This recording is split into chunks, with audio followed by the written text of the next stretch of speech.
Ustedes en la plataforma Moodle se subió un ejercicio de tipo cuestionario que les servía como guía para estudiar tanto síntesis de lípidos como degradación de lípidos. Entonces pueden basarse ahí para repasar un poquito lo que es la temática, ¿de acuerdo? El día de hoy vamos a iniciar con la unidad de sistema respiratorio. Yo sé que probablemente digan, bueno, con una semana y un cachito que nos queda, que tanto podemos avanzar, créanme que se puede ver algo y sobre todo podemos aterrizar un poquito más algunos aspectos fisiológicos que probablemente se tocaron en funcionales, pero a lo mejor lo hicieron de forma un poquito más general. Entonces en bioquímica tenemos que aterrizar un poquito más esta parte de la información. ¿De entonces vamos a eso. ¿Alguien que me ayude aprendiendo? Gracias.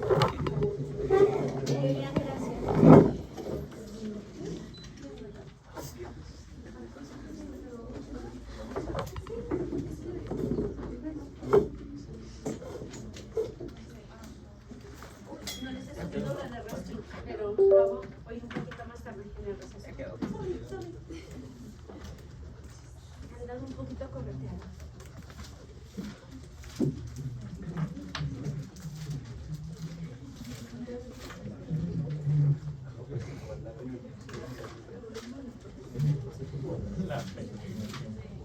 Chicos, ¿ya listos para Bioca 3? No. Ay, déjame salvar esto. Todavía no remonto Bioca 2, chica. Tienen que poder. Chichino el que se raje. Ya me rajé. No se rajen, que se rajan el que ¿Y sabrán que cuando crea el amor a la Bioca? ¿Cuándo qué? Cuando se crea el amor a la Bioca. Cuando empiezas a entender cómo se correlaciona con la química. Y no entendí funcionar. No entendí funcionar. No, pues está muy chido. Ok, viene. Fíjense bien. En lo que viene siendo bioquímica del sistema respiratorio, lo que vamos a tocar es más que nada procesos relacionados con intercambio gaseoso. ¿De acuerdo? Aquí va a participar básicamente la hemoglobina contenida en los glóbulos rojos. Y estos glóbulos rojos se tienen que recargar de oxígeno en el sistema respiratorio para luego salir vía circulación, empujado por sistema cardiovascular hacia el resto de los órganos y poder dejar esa carga de oxígeno al tejido. ¿De acuerdo? Una vez que se deje ese oxígeno a nivel de tejidos, las diferentes células van a utilizar a esta molécula para completar el proceso del metabolismo oxidativo de nutrientes. ¿Sí?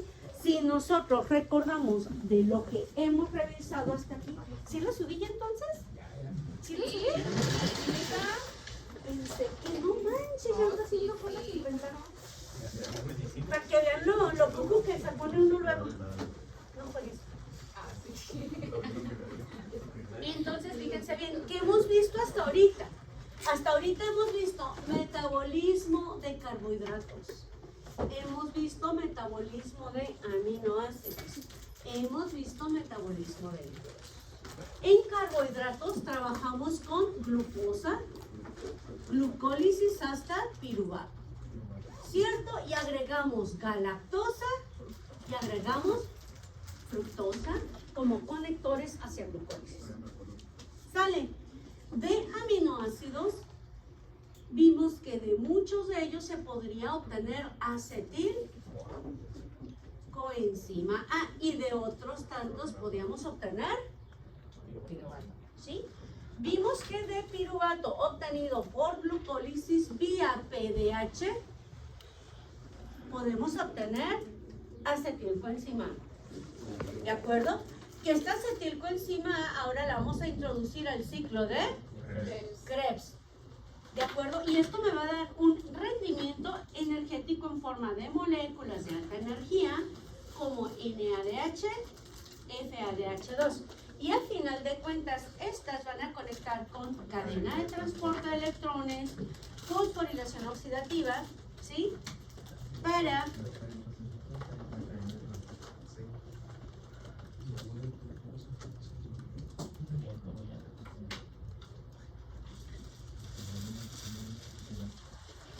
para básicamente poder obtener la energía de todos estos nutrientes. Y algo particularmente que se conecta con lo que vamos a ver en esta unidad es que como parte de la cadena de transporte de electrones a nivel de complejo 4 voy a ocupar ¿qué cosa? Oxígeno, ¿verdad? El que está platicando allá, mijo, o salga a platicar allá afuera. Me estoy explicando la cadena. Ah, bueno. Es que te escucho acá. ¿Sale? Aquí voy a usar el oxígeno. Y es por eso que decimos que tenemos un metabolismo aeróbico. ¿De acuerdo? Entonces, el oxígeno, ¿dónde lo vengo utilizando? Básicamente al final de la cadena metabólica. ¿De acuerdo? Sabemos que de los aminoácidos también podemos obtener básicamente componentes del ciclo de Krebs. Que de los lípidos, específicamente de los ácidos grasos, si los meto a beta oxidación, voy a obtener ¿qué cosa? Acetilcoenzima, y si es un ácido graso de cadena impar, también propionil coenzima, y propionil coenzima va a terminar dándome un intermediario llamado succinil coenzima, o sea que todo va a dar a Krebs. ¿De acuerdo? Y de la beta oxidación voy a obtener tanto FADH2 como NADH, que donde los voy a conectar en cadena. Por lo tanto, al final de cuentas voy a ocupar oxígeno, ¿cierto? Y luego de glucólisis también tengo NADH como remanente, que lo voy a conectar en cadena de transporte.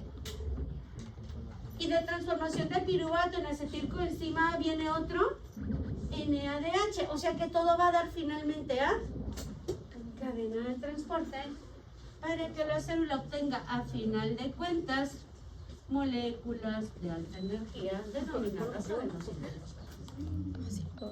Pero este metabolismo no sería posible si no tuviéramos oxígeno. ¿De acuerdo? Eso no sería posible si no tuviéramos oxígeno. Ahora, quiero que observen algo. Una pregunta, pero, o sea, ¿como cuánto tiempo podría sobrevivir el cuerpo sin, o sea, que siga funcionando todo el metabolismo sin oxígeno? Es poco tiempo. De hecho, es cuestión de minutos, ¿eh? Es cuestión de minutos. No recuerdo exactamente cuántos minutos, pero a cierta cantidad de tiempo en minutos en hipoxia puedes tener muerte cerebral. Tendría que investigar cuánto es el tiempo. Antes sí lo recordaba, ahorita no recuerdo. De lo que sí tengo muy en mente es que el cerebro, si tarda 2 horas con glucosa de 40 miligramos o menos, ya queda con daño irreversible, puedes llegar a muerte cerebral con glucosa, pero oxígeno son minutos. ¿Sí? En algunas ocasiones y probablemente... De 2 a 4 minutos, ¿verdad? Sí. Ahora, ojo, fíjate. Probablemente tu pregunta venga en relación a lo siguiente. En muchas ocasiones hay personas que caen en aguas frías, lagos fríos, presas con agua muy fría, se quedan más de 4 minutos en lo que viene siendo el agua, lo sacas y pueden volver nuevamente a funcionar con un daño mínimo a nivel cerebral. Eso es una condición distinta, ¿sí? Tu cerebro entre 36 y 37 grados tiene un metabolismo rápido por la temperatura corporal elevada. Por lo tanto, requiere mucha energía para funcionar y para obtener esta energía necesita disponibilidad de oxígeno. Sin embargo, si tú metes a una persona en hipotermia, todo tu metabolismo baja. Por eso, aunque no hayan estado respirando, al bajar el metabolismo hay menor demanda de ATP y eso puede hacer que saques a la persona adelante con el mínimo de daño cerebral. Por eso en la actualidad, y conociendo eso, muchas cirugías de largo tiempo, cirugías a corazón abierto, entre otras cosas, se hacen metiendo al paciente primero en una hipotermia controlada. ¿Sí me explico? Pero eso ya está fuera de lo que es el funcionamiento normal a la temperatura corporal óptima. Sí, ahora, cuando nosotros, fíjense bien, estamos haciendo todo este metabolismo, hay varios puntos en el que se producen procesos de descarboxilación. Uno de los puntos con descarboxilación es piruvato acetato. ¿Sí? Y en ciclo de Krebs, por cada acetilcoenzima que entra también tengo descarboxilación. Libero 2 moléculas de CO2. ¿Qué inhalamos? Oxígeno. ¿Qué exhalamos? CO2. ¿Quién me ayuda a hacer eso? Torrente sanguíneo. Y más específicamente, ¿quién? Glóbulos rojos. A nivel de grupo A.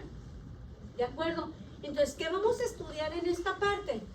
Intercambio gaseoso. ¿Sí? Lo que viene siendo la curva de disociación de la hemoglobina. ¿Vale? ¿Cómo se influencia si me cambia el pH? Si se hace más ácido, mucho más abajo de 7.35, que es el pH fisiológico. ¿Cómo se mueve si el pH fisiológico entra en alcalosis, arriba de 7.45? ¿Sí? ¿Cómo se hace el intercambio a nivel pulmonar? Lo que ustedes conocen como efecto Haldane. ¿Cómo se hace el intercambio gaseoso a nivel de tejidos? Lo que conocen como efecto Bohr. Y ojo, ¿qué hace mi cuerpo con el excedente de CO2 que no es eliminado vía exhalación a través del fenómeno de Haldane? Con este CO2 que se queda disuelto en torrente sanguíneo en presencia de la enzima anhidrasa carbónica endotelial, se genera el sistema amortiguador del ácido carbónico. Así que nos vamos a meter otra vez en alteraciones ácido-básicas. ¿De acuerdo?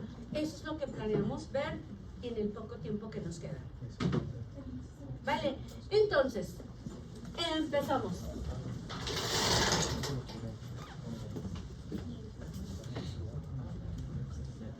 Primero, nosotros sabemos que los glóbulos rojos con grupo hemo de entrada contienen hemoglobina. La hemoglobina, por definición, es una proteína formada por 4 unidades de globina con el grupo hemo, por lo tanto es un tetrámero de hemoglobina. Cada grupo hemo puede unir una molécula de oxígeno, es decir, 2 oxígenos. Por lo tanto, cada hemoglobina une 4 moléculas de oxígeno o 4 oxígenos. Es lo que puede transportar. ¿De acuerdo? Cuando llegamos a circulación pulmonar, se libera CO2 y se recarga oxígeno y sales con hemoglobina oxigenada. Llegando a los diferentes tejidos, hay que liberar ese oxígeno, pero para liberarse le quiero que se cumplan 3 condiciones. ¿De acuerdo? Hay 3 condiciones para liberar lo que viene siendo el oxígeno de la oxihemoglobina. 1, que el pH se haga ácido en el eritrocito. 2, que tengamos una alta concentración del gas CO2 en tejido. ¿Qué sucede? Sí, porque estamos haciendo metabolismo oxidativo. ¿De acuerdo? Y 3, que los eritrocitos a través de la ruta glucolítica tengan el desvío hacia la ruta del Liebering-Rapaport, ¿sí? Y me forme 2,3-difosfoglicerato. ¿A qué ruta? De Liebering-Rapaport, ruta de Liebering, ¿sí? Y se vaya hacia 2,3-difosfoglicerato.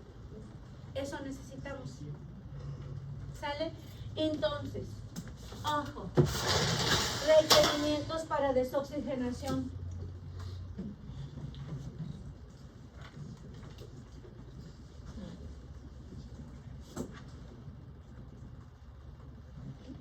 Desoxigenación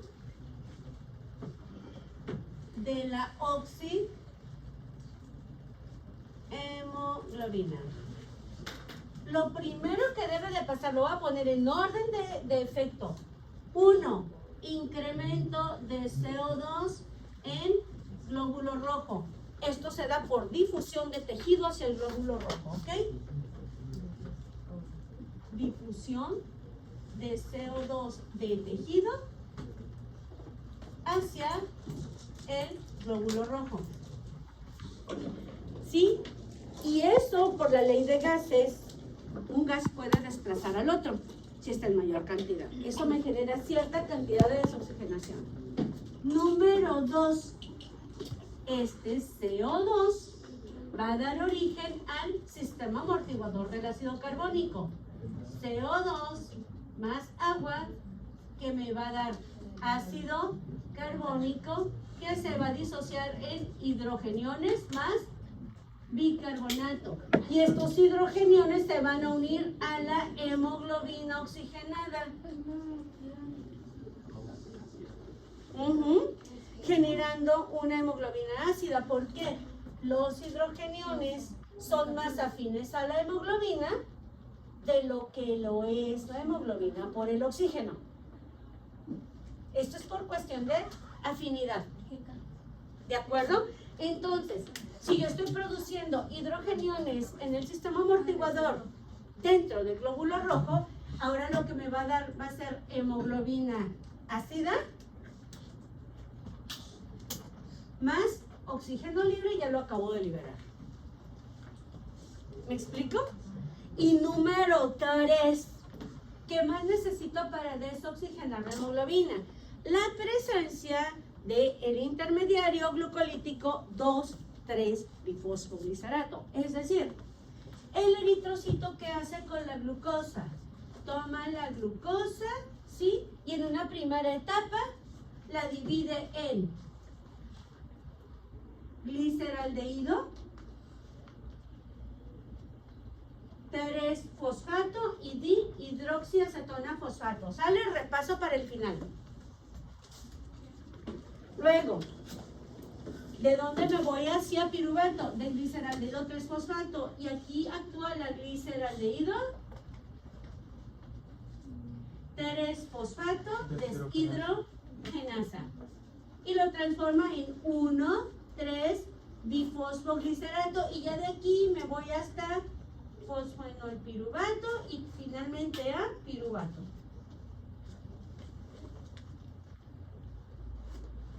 ¿De acuerdo? Y todas estas son fases reversibles. Pero en el eritrocito tenemos una ruta alterna, ¿sí? En la que se toma 1,3-bifosfoglicerato y por la bifosfoglicerato mutasa me da 2,3-bifosfoglicerato. ¿De acuerdo? Si yo esto lo junto con hemoglobina oxigenada, el 2,3-bifosfoglicerato tiene más afinidad por la hemoglobina que la hemoglobina por el oxígeno. Y va a pasar lo mismo que pasó con el hidrogenio. ¿De acuerdo? Por lo tanto, el resultado de esto va a ser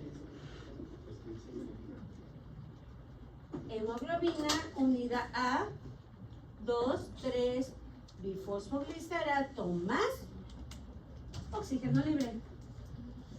Y entonces el oxígeno libre ya puede difundir a tejido. ¿Sí me explico? Entonces son los 3 puntos o las 3 acciones químicas que se requieren para poder liberar el oxígeno de la hemoglobina cuando ya está llegando hacia tejidos. Y eso, jóvenes, los primeros 2 puntos se conocen como efecto Bohr. Y los primeros 2 puntos forman parte de lo que es el efecto Bohr. ¿Va? Ahora, ustedes básicamente Química. Doctora, química. El efecto Bohr entonces es como el proceso de desoxigenación. de difusión del CO2 hacia... Empieza con la difusión de CO2 hacia el glóbulo rojo para que la hemoglobina pueda soltar el oxígeno. Eso es el efecto Bohr. Y es una serie de reacciones que ahorita vamos a ver paso a paso. Difusión de CO2 hacia el eritrocito para que el eritrocito pueda liberar el oxígeno hacia tejidos. Eso es el efecto Bohr. ¿De acuerdo? Ahorita te lo voy a explicar, bonita, don Bohr y hija. A eso voy. O sea, se difunde el CO2 para que pueda entrar oxígeno al eritrocito. Sí, Si el CO2 no difunde primero, el eritrocito no suelta oxígeno. ¿Por qué? Necesitas un convertidor de tipo gaseoso para soltar oxígeno, en primer lugar. Y número 2, necesitas acidificar a la hemoglobina para que suelte el oxígeno. Y eso te lo va a proveer el CO2. ¿Sí me explico? Entonces, o sea, en un eritrocito está CO2, ¿no? Y se sale para que entre oxígeno. En BOR no. Ah, Al sale. revés. El CO2 está en tejido. Sale de tejido.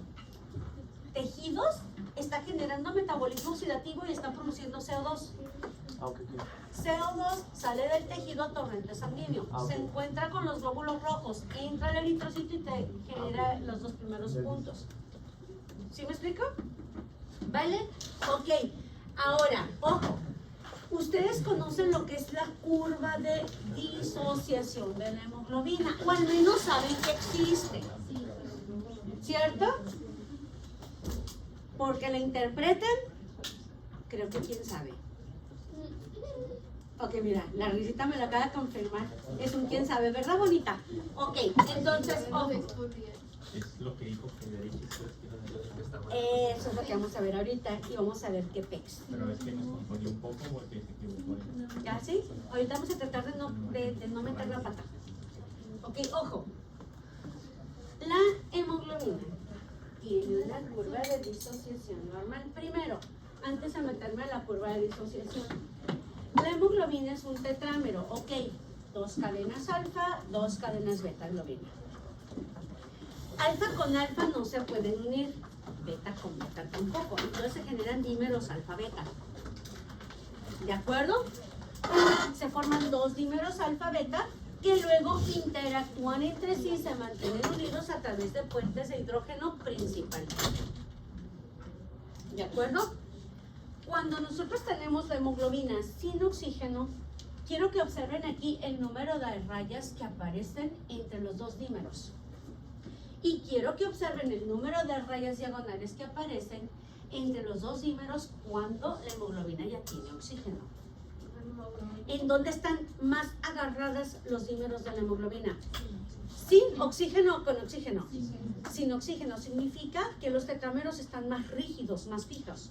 A esto se le conoce como forma tensa de la hemoglobina. ¿Y a qué se debe? Forma tensa o forma T. A que hay un mayor número de puentes de hidrógeno uniendo los 2 dímeros alfa-beta. ¿Salud? ¿De acuerdo?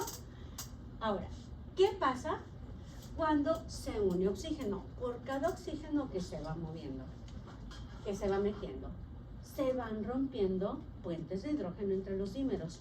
Esto hace que el resto de las cadenas, al tener menos puentes de hidrógenos entre ellas, puedan girar un poquito más en el espacio. Es decir, estén un poquito más libres. ¿Me explico? Si podemos visualizar eso. Se dice que la unión de la hemoglobina con el oxígeno es muy difícil. Se logra la oxigenación por un efecto de cooperatividad, que lo han de haber leído por ahí en fisiología. ¿Sale? ¿En qué consiste ese efecto de cooperatividad?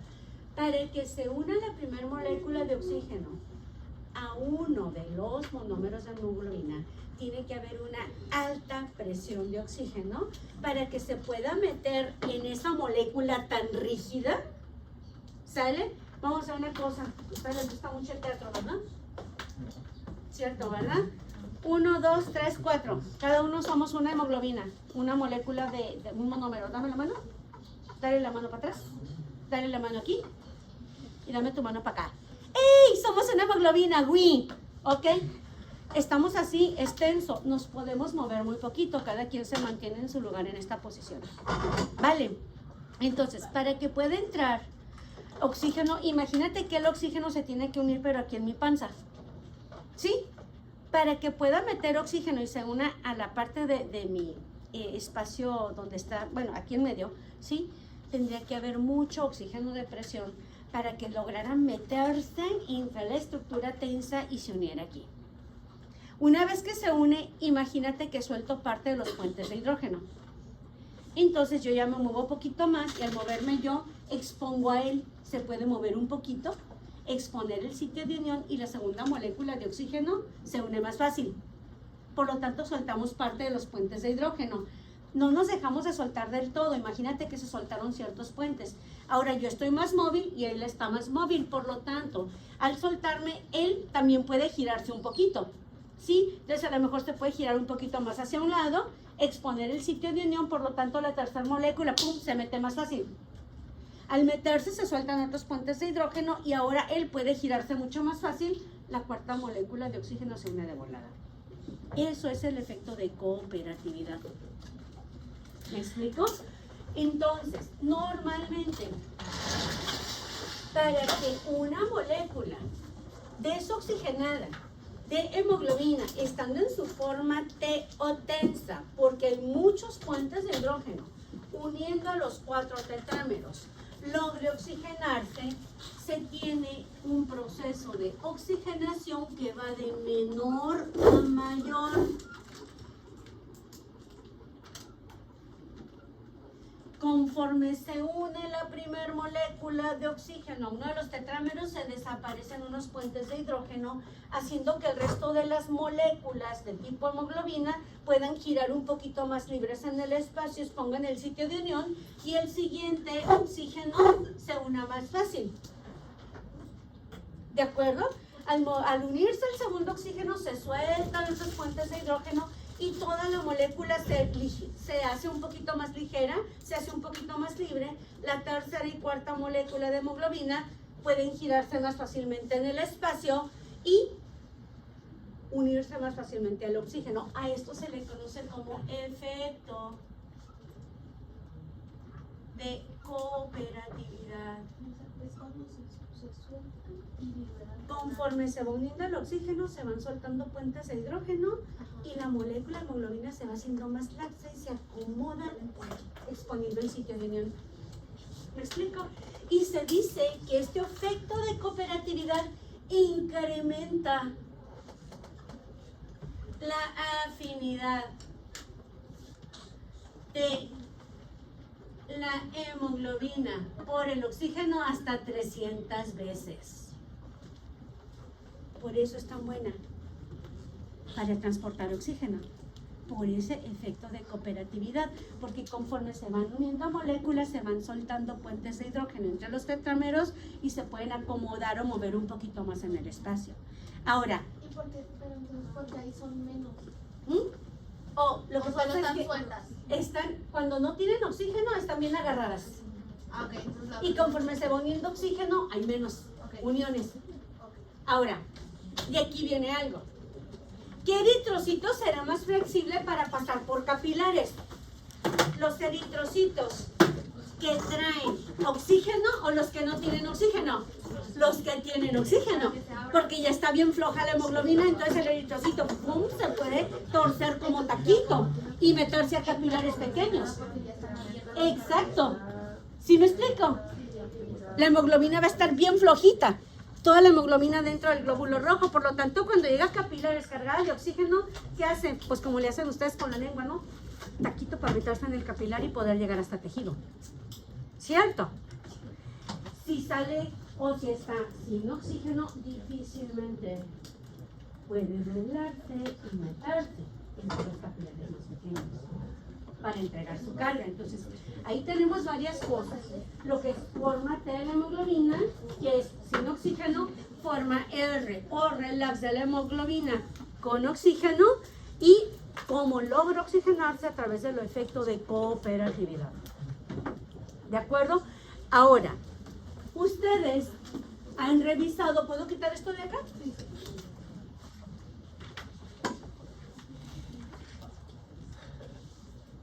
¿Se fijan cómo químicamente se explican muchos aspectos fisiológicos? Bien curadilla. Está bien, por eso me gusta la química. Porque te explico un chorro de cosas y te quedas como que, ¡ay! Y eso que no han llegado a partículas subatómicas, ahí se pone bien bueno el asunto. Ahí ya no me meto con ustedes. De hecho, me falta meterme un buen buzo ahí para entenderlo del todo. Ahora, ustedes conocen lo que es la curva de disociación de hemoglobina. ¿Sí? En la curva de disociación de la hemoglobina, ustedes grafican dos parámetros. Cuidado, mijo. Ya te me andas descolcando, relájate. ¿Ok? En el eje de las Y, graficamos el porcentaje de saturación de oxígeno de la hemoglobina, ¿va? En el eje de las X, estamos graficando la presión parcial de oxígeno. ¿Alguien me sabe decir qué significa cada uno de esos parámetros? Se supone que lo debieron haber visto en las primeras clases de funcionales. Pues la saturación. No tenemos función. ¿No tienen función? No, a medias. ¿Quién les da función? Acabamos de El mismo iniciar. del pasado. ¿Pero quién es el mismo? Es nuevo, Dicen que no traemos. Si no danza. ¿No es nuevo? Es que sí traen, pero no saben explicarlo. Ajá. Va, ahí les va. ¿Listos? Si no viene. ¿No vas a dar una clase bien? Pongan atención, A chavos. ver, la profe se va a encargar bien. La clase de función. Está bien simple. Imaginen ustedes que esto es un capilar sanguíneo o un vaso sanguíneo, ¿vale? En este vaso sanguíneo van básicamente circulando glóbulos rojos.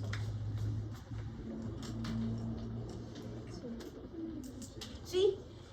Y este glóbulo rojo va cargado de...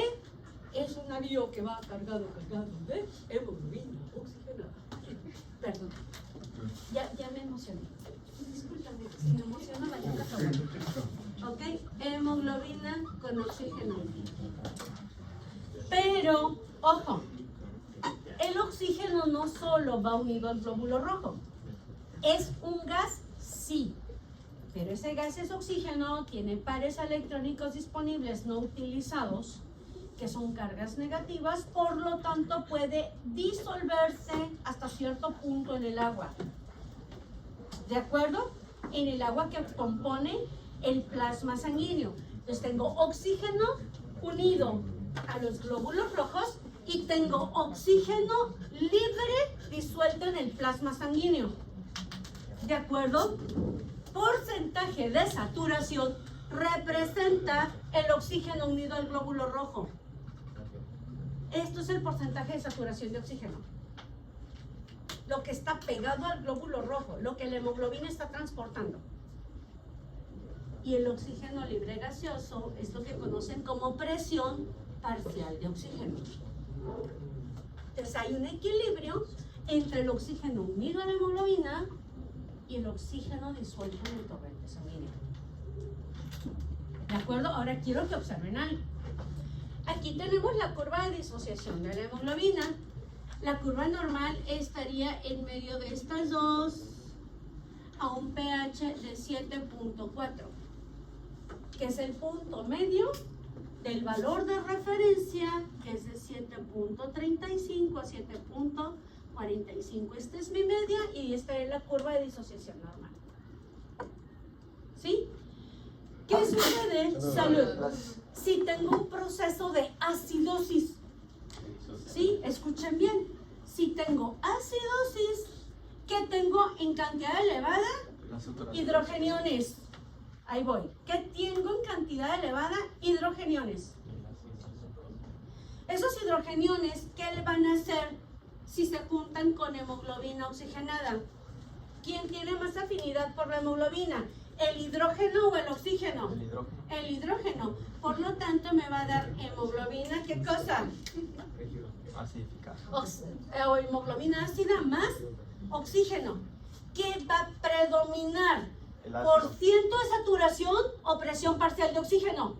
Presión parcial de oxígeno, porque esto va a ser parte del oxígeno libre. ¿Me explico? Por eso en la acidosis, la curva de disociación se corre a la derecha. ¿Me explico? Por eso en la acidosis, la curva de disociación se corre a la derecha. Aquí me dice porcentaje de saturación, pero en acidez, ¿qué predomina? ¿Saturación o presión parcial? Presión parcial, por eso la curva se viene así, a la derecha. Te baja el porcentaje de saturación y te incrementa la presión parcial de oxígeno. Eso ante un pH ácido. ¿Me explico? Entonces, un pH ácido incrementa presión parcial de oxígeno y disminuye porcentaje de saturación. ¿Me explico? Sin embargo, si yo tengo una alcalosis,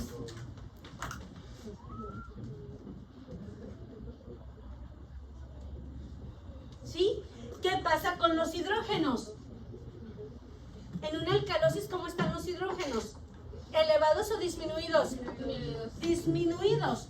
Por lo tanto, la hemoglobina oxigenada no tiene un competidor que la obligue a soltar oxígeno. ¿Me explico? Entonces, si yo tengo hemoglobina oxigenada y no tengo suficientes hidrógenos, nunca va a haber mayor afinidad. O sea, no va a haber liberación de oxígeno porque no está el competidor de mayor afinidad, que es el hidrógeno. Y entonces, ¿cómo se queda la hemoglobina? La hemoglobina se queda oxigenada. ¿Cómo? Dentro del eritrocito. Por lo tanto, en una alcalosis, el porcentaje de saturación incrementa, disminuyendo la presión parcial de oxígeno, y por eso en la alcalosis la curva de disociación de la hemoglobina se corre hacia la izquierda. ¿Me explico? ¿Sale? Entonces aquí tenemos predominio de porcentaje de saturación de oxígeno y una disminución de la presión parcial de oxígeno. Es decir, aquí la curva se corre a la izquierda, porque en la izquierda estoy graficando saturación.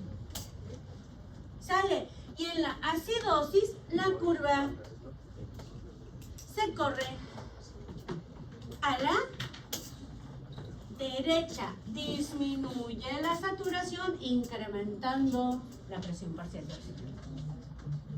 Así interpretas curva de disociación. ¿Quedó un poquito más claro? Disminuye saturación. ¿En qué estás? En el acidosis. Se va a la derecha y disminuye saturación. Ajá. Porque como la corres para enfrente, esta saturación baja, pero incrementas presión parcial.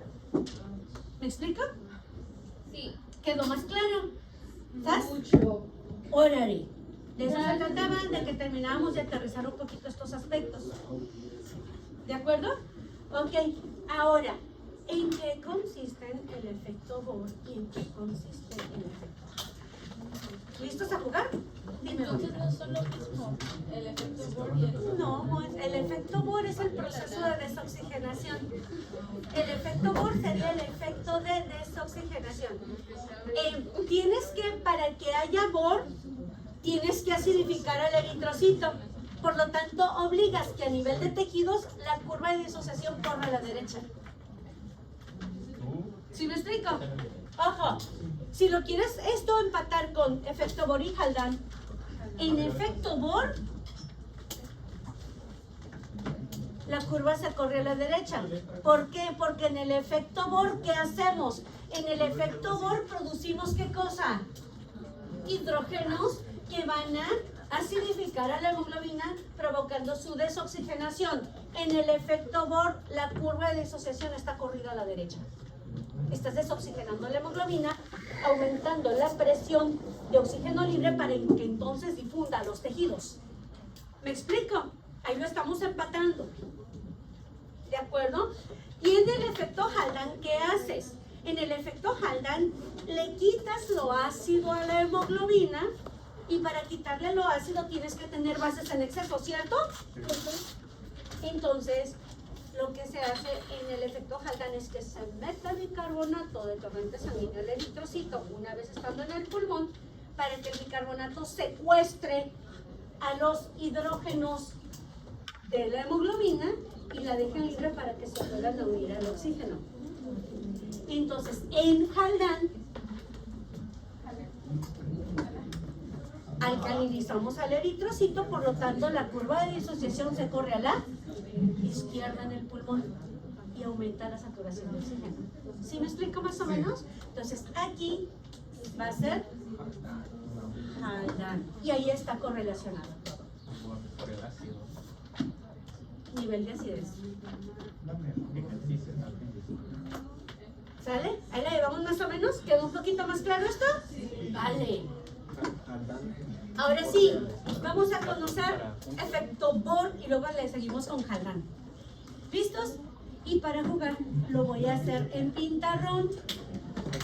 Para hacerlo paso a paso. Entonces el efecto Haldane, la curva se corre a la izquierda y eso hace que la saturación de oxígeno suba. La saturación de oxígeno suba. Y eso hace que, o sea, que los tejidos metan oxígeno a la... Y que en el alveolo el oxígeno se puede obtener a la hemoglobina. de los alveolos. Ajá, de los alveolos, porque eso sucede en pulmón. ¿Sale? ¿Más o menos hasta aquí? Me veo guapa. Es que la química te Tiraría. es química que nos Como el de todo tipo. O sea, ya si lo ves así, dices tú, no, está feo. O sea, sí, tiene una lógica. Ok, voy a borrar todo. Miren. Efecto Bohr y Haldane aparecen en su diapositiva de la siguiente manera. ¡Ay, qué bonito! ¿Ya lo entendieron? Sí. Órale, lo que sigue. No, no es cierto, vamos a hacerlo paso a paso. ¿Ok? Esto lo vamos a hacer paso a paso en el pintarrón. Sin embargo, recuerden que la diapositiva está en su presentación. Igual cuando lo hagamos paso a paso lo pueden comparar con la imagen original, pero lo quiero hacer paso a paso para que entendamos cómo sucede. ¿Sí? Ahora te toca a ti, ¿me ayudas a apagar el? Porque Elian me ayudó a aprenderlo, ahora tú lo vas a apagar. Dale, gracias. Química, entonces, entonces el efecto Bohr saca el oxígeno del eritrocito, ¿no? Para meterlo al A los líquidos. Pero ¿qué se hace con ese oxígeno que sería los líquidos? ¿Te acuerdas del metabolismo aerobio? Pues ahí. ¿En qué parte del metabolismo vas a usar todo el oxígeno? En glucólisis. ¿No? Ay, no. Pues El oxígeno no interviene en la glucólisis pues para prácticamente nada. pues todos, ¿no? No, en cadena de transporte en el complejo 4. Ahí es donde lo vas a usar. Y se va a transformar en CO2 y se mete a otra vez. En la cadena de transporte no se transforma en CO2. El CO2 se va formando por pérdida de hidrógenos de los compuestos hidrocarbonados a lo largo de glucólisis, Krebs. Aminoácidos, Krebs. Lípidos, Krebs. Ahí se va oxidando, perdiendo hidrógenos, por lo tanto aumentando los enlaces del oxígeno con el carbono y se van rompiendo formando CO2. ¿Sí? Pero todos esos hidrógenos que tú sacaste en forma de NADH, en forma de FADH2, llegan a la cadena de transporte. Esos hidrógenos sueltan sus electrones en la cadena de transporte, ¿sí? Empiezan los saltos electrónicos que liberan energía, generan un bombeo de protones de la matriz mitocondrial al espacio, acidifican el espacio mitocondrial y activan el complejo 5 llamado ATP sintetasa. Retornan los hidrogeniones, esos hidrógenos se unen al oxígeno que está recibiendo los electrones de los saltos electrónicos, recibe ese oxígeno, parte de electrones, los hidrógenos forman agua, pero con todo ese retorno de hidrógeno se libera mucha energía que utiliza el complejo 5 para ganar ADP residual de otros ciclos, fósforo inorgánico de otros ciclos, pegados y formar agua. ¿Me explico más o menos? ¿Ya más o menos? Ok, ahí les va. Ya estoy borrando todo, ¿eh? ¿Ya entendimos lo que fue el porcentaje de saturación? ¿Vale? ¿Ya sabemos qué es presión parcial de oxígeno? Ok, son dos formas de transportar oxígeno. Uno unido a la hemoglobina y el otro disuelto en el plasma. Punto. ¿Va? Ahora, ahí les va. Viene lo bonito. Vemos efecto Bohr, nos vamos al receso y regresamos para ver Haldane. ¿Vale? Muy bien. ¡Ay, qué emoción!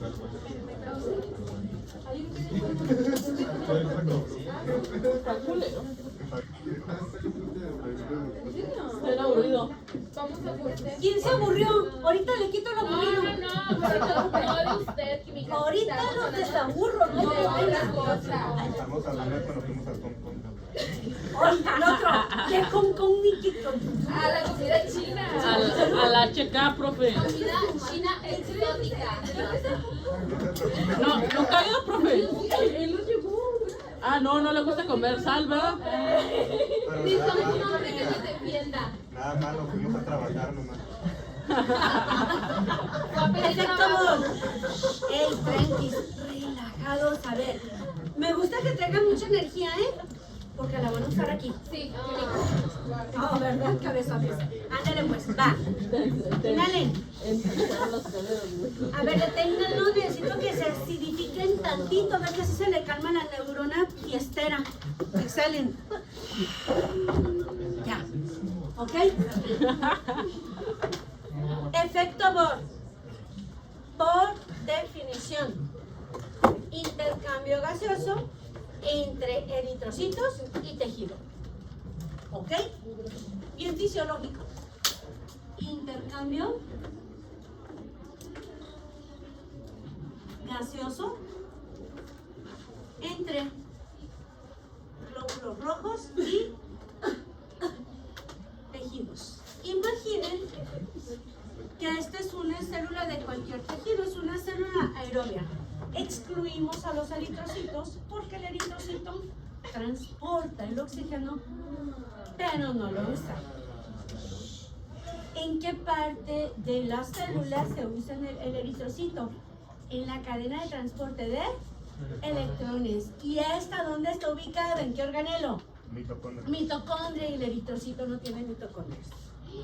El eritrocito maduro ya no tiene núcleo, ya no tiene ribosomas y ya no tiene mitocondrias. Ya no tiene nada, ¿no? Ya es el puro saquito con la proteína de transporte ¿Cómo lo cancelan? y con las enzimas para hacer glucólisis durante 120 días de vida. Punto. ¿De acuerdo? Vale. Ahora, esta sería cualquier célula de tejidos, exceptuando glóbulos rojos, ¿de acuerdo? Toda célula o todo tejido se encuentra irrigado por capilares sanguíneos. ¿Ok? Imaginen que esto es un capilar. No sé, no alcanzo. ¿Vale? Yo también lo- Voy a jugar en forma, cabezones, así que pónganse truchas. ¿Ok? Y acá voy a poner los alveolos pulmonares.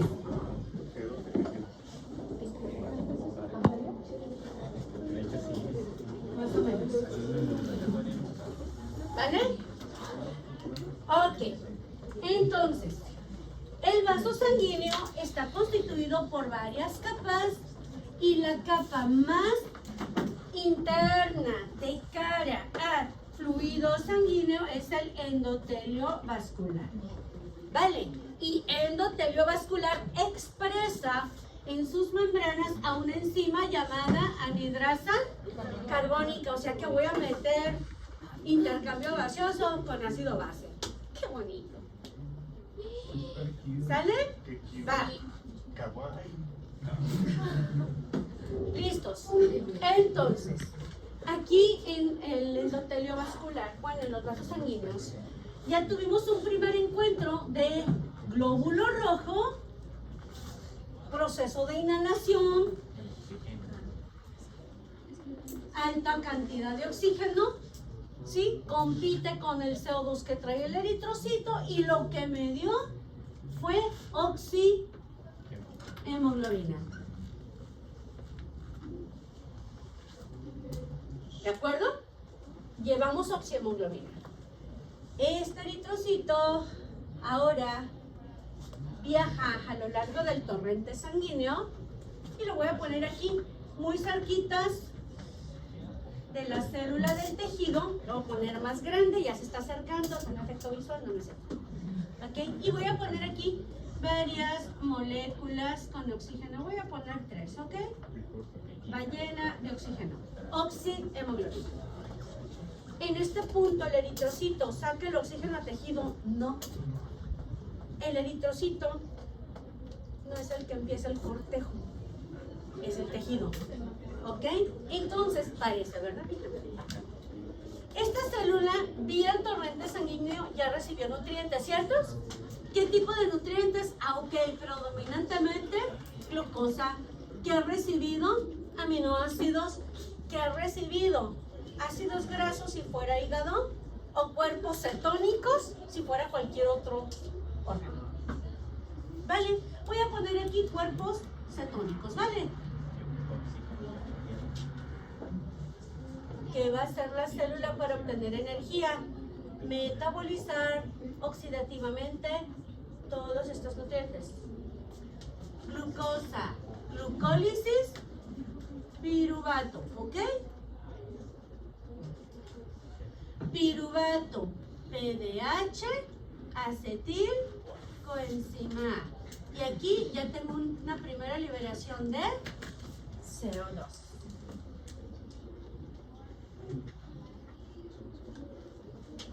¿Va? Acetilcoenzima A, para seguir obteniendo energía lo meto a Krebs y de aquí voy a sacar otras dos moléculas de CO2. ¿Sale? ¿Qué más sale del ciclo de Krebs? NADH, FADH2 y ambos van a dar a la cadena de transporte de electrones acoplada a fosforilación oxidativa. Y de cadena de transporte hay un complejo que es el único con la capacidad de unir el oxígeno, que es el complejo 4 o la citocromo C oxidasa o el citocromo A1A3. ¿Sale? Ahí está. ¿Va? Hay aminoácidos que me pueden dar piruvato, por lo tanto también se van a descarboxilar, o que me pueden dar acetilcoenzima, por lo tanto van a entrar a Krebs y se van a descarboxilar, o que pueden entrar como intermediario de Krebs y también se van a descarboxilar. ¿De acuerdo? Pues ahí va.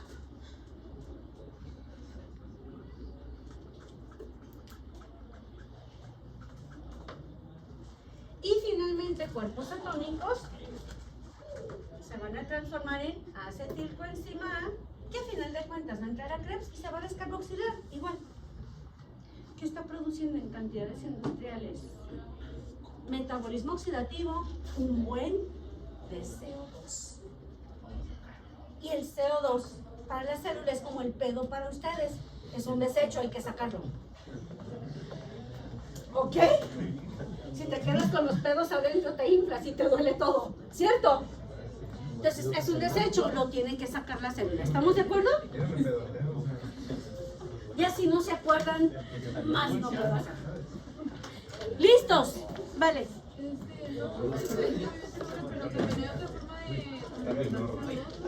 De hecho sí, lo vamos a ver ahorita. Ahorita va a entrar todo eso aquí. Va a entrar ahorita todo. ¿Listos? Inhalen. A ver, exhalamos. Aquí de este lado, olvídense del pedo y enfóquense acá. Si no va a ser un pedo en el examen. Ok, así que tenemos que... Vamos a enfocarnos. Entonces, ¿qué sigue ahora? Todavía no, ni siquiera he hecho voz bonita. ¿Cómo que vos? Ahora, fíjense bien. ¿Cómo que vos? ¿Qué hacen las células de los tejidos con todo ese dióxido de carbono que resulta ser un producto de desecho de su metabolismo? ¿Ok?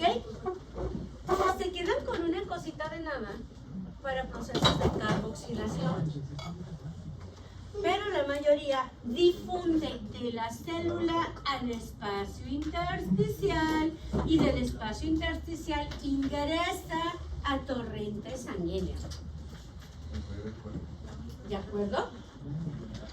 Parte de este dióxido de carbono interactúa con la anhidrasa carbónica y te genera el sistema amortiguador del ácido carbónico o del bicarbonato o del CO2.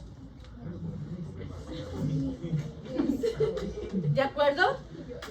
Otra parte, escuchen, de este CO2 ingresa a alta presión al glóbulo rojo. Y esto lo voy a poner con negro. ¿Ok? Lo primero que va a hacer al ingresar al eritrocito a una alta presión, número 1, es competir directamente con el oxígeno que lleva la oxihemoglobina. Y te va a formar una molécula de hemoglobina unida a dióxido de carbono llamada carbaminohemoglobina. ¿Ok? Entonces, te va a dar esto. CO2 unido a hemoglobina más oxígeno libre. ¿Sí? Ok. CO2, hemoglobina, carbaminohemoglobina. Eso es normal. Monóxido de carbono unido a la hemoglobina es carboxihemoglobina. Se une a la hemoglobina, ya no se suelta, te condiciona hipoxia, aparte de que es un competidor del complejo 4, es un inhibidor y te bloquea la cadena y tienes muerte por monóxido de carbono, ¿ok? Son dos boletos bien distintos. Esto es lo normal, esto es intoxicación con monóxido de carbono. Y hay que hacer la diferencia. Porque en el examen seguro les van a poner carbaminohemoglobina, carboxihemoglobina y ahí van ustedes a poner carboxihemoglobina. ¿Ok? Ahora, lo primero que hacemos es eso. Número 2. ¿Listos? Número 2. En segundo lugar, este CO2 establece el sistema amortiguador del ácido carbónico a nivel intracelular, dentro del glóbulo rojo. No solamente tenemos anhidrasa carbónica extracelular en el endotelio vascular, hay diferentes tipos o isoenzimas de anhidrasa carbónica en glóbulos rojos, en túbulos renales, etc. ¿De acuerdo? Entonces, en esta segunda parte de aquí voy a inflar un poquito el glóbulo rojo. ¿Ok? Tranquilos, don't worry, be happy. ¿Ok? ¿Qué va a pasar aquí? El CO2 me va a formar dentro del eritrocito el sistema amortiguador del ácido carbónico. Ay, sí. Y ojo, me quedo básicamente con los productos disociados. ¿Me explico? Esas reacciones que puse al principio, que luego sombré, estaban presentes, pero ya no. ¿Qué queda en el eritrocito? Hidrógeno y bicarbonato. ¿Me explico? ¿A quién necesito para hacer que la hemoglobina libere el oxígeno? ¿Al hidrógeno o al bicarbonato? Para que libere el oxígeno. Hidrógeno, necesito acidificar a la hemoglobina. Por lo tanto, lo primero que voy a hacer es quitarme el estorbante que me lo neutraliza. Se activa un intercambiador. ¿Sale? Y este intercambiador, ¿qué hace? Saca bicarbonato a cambio de cloruro. A cambio de cloro. ¿Y con qué se quedó? Con hidrógeno. Y este hidrógeno se va a encargar de acidificar a la hemoglobina oxigenada. ¿Cómo se llama el intercambiador? ¿No tiene nombre? Es un intercambiador cloro bicarbonato. Creo que es CC. No me acuerdo de las siglas que tiene, pero tiene un numerito, te lo investigo y te lo doy. Sale por lo pronto intercambiador bicarbonato cloro. A la hemoglobina. Entonces, como me quedo con este hidrógeno, ahora sí ya tengo un eritrocito ácido. Sale. Y la hemoglobina tiene más afinidad por el hidrógeno que por el oxígeno. Por lo tanto, ¿qué va a formar? Me va a formar hemoglobina ácida más oxígeno libre. ¿De acuerdo? Y la otra tercera parte de la hemoglobina se va a desoxigenar utilizando ¿qué cosa? 2,3 bifosfoglicerato. Por lo tanto, ¿qué termino teniendo? Termino teniendo carbaminohemoglobina y hemoglobina ácida. básicamente. ¿Y qué pasa con este oxígeno que fue liberado? El oxígeno que fue liberado sale del eritrocito, forma parte del oxígeno libre, lo que te incrementa en tejidos la presión parcial de oxígeno. Al aumentar esta presión parcial de oxígeno, hay más oxígeno en plasma que dentro del glóbulo rojo, que dentro de los tejidos, por lo tanto, ahora difunde del capilar hacia las células para ser utilizado ¿dónde? En la cadena de transporte de electrones. Y este ATP. ¿De acuerdo? Eso, jóvenes, es el efecto Bohr. Y este es el oxígeno que usamos para el ATP. Ese es el oxígeno que vas a usar para que en la cadena de transporte reciba los electrones, reciba el flujo de hidrógenos, y ese flujo de hidrógenos, la energía liberada, se utiliza en el complejo 5 para pegar ADP con fósforo inorgánico de reacciones residuales y sintetizas ATP. ¿Qué función tenía ese receptor? ¿Perdón? ¿Qué función tenía ese receptor? Es anhidrasa carbónica, es la enzima que condiciona o que genera lo que viene siendo el sistema amortiguador. ¿Sí?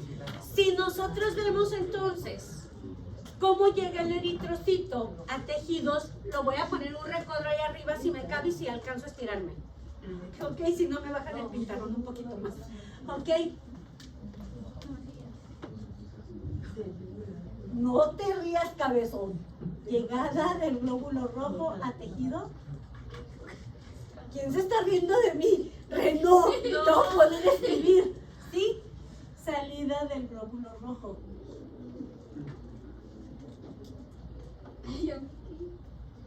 Del tejido. Ok. ¿Por qué te enojas? Cuando llega el glóbulo rojo llega cargado de oxihemoglobina. ¿Cierto? Pero una vez que hace el efecto Bohr, una vez que hace el intercambio gaseoso, el eritrocito, ¿cómo sale de los tejidos? Sale con carbaminohemoglobina, sale con hemoglobina ácida y sale cargada de glóbulos. Así sale del tejido hacia circulación pulmonar. ¿De acuerdo? Entonces, la compañera hace ratito dijo, existe una segunda forma de transportar el CO2. ¿Y es en forma de bicarbonato? Sí. ¿Por qué? Porque una buena parte del CO2 va a formar parte del sistema amortiguador del ácido carbónico que está en torrente sanguíneo y que también se genera ¿dónde? Dentro del glóbulo rojo y que se intercambia con el plasma. Por lo tanto, este bicarbonato viene a dar parte del sistema amortiguador. Este bicarbonato que se generó dentro del glóbulo rojo y que sale para formar parte del sistema amortiguador, cuando llega a pulmón, vuelve a ingresar al glóbulo rojo para dar origen a CO2 y poderlo exhalar en forma de un gas. Efecto Bohr. ¿Se entendió? Sí. 20 minutos. Vamos.